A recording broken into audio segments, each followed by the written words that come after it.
есть очень редкий и очень ценный минерал, который называется султанит. Особенность его в том, что на солнечном свету он переливается такими благородными зелеными цветами, а при искусственном освещении он переливается такими чайными оттенками. Долгое время султанит был известен лишь коллекционерам, но начиная с 2000-х годов он начал широко использоваться в ювелирном деле.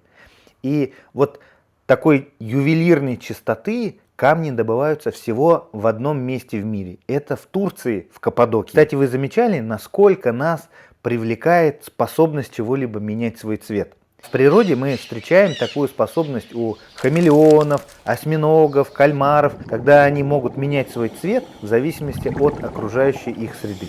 И эта способность дала им потрясающую живучесть. Интересно, что Чарльз Дарвин в своем труде писал, что выживает не самый сильный, а тот, кто наилучшим образом умеет приспосабливаться под окружающую среду, то есть самый восприимчивый к переменам. Но если животные получили такую свою способность благодаря эволюции, то вот султанит получил свою способность совершенно случайно. Интересен этот эффект хамелеона по отношению к человеческому обществу.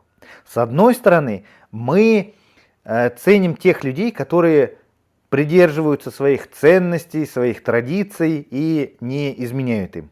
С другой стороны, сколько поколений, сколько цивилизаций, стран погибло, потому что они не смогли приспособиться к изменяющимся условиям. Получается интересная ситуация. То есть, если мы говорим применительно к одному человеку или применительно к короткой дистанции, мы ценим в нем как раз вот эту устойчивость, приверженность своим каким-то ценностям, традициям, а применительно к большим группам людей или к большим временным отрезкам мы ценим как раз их изменчивость. И получается, что залогом успеха, развития человека становится сочетание вот этих двух, казалось бы, несочетаемых вещей. Следовать своим традициям, своим ценностям, а с другой стороны изменяться под окружающую среду. Вот такая вот интересная мысль у меня возникла, глядя на этот самый султанит.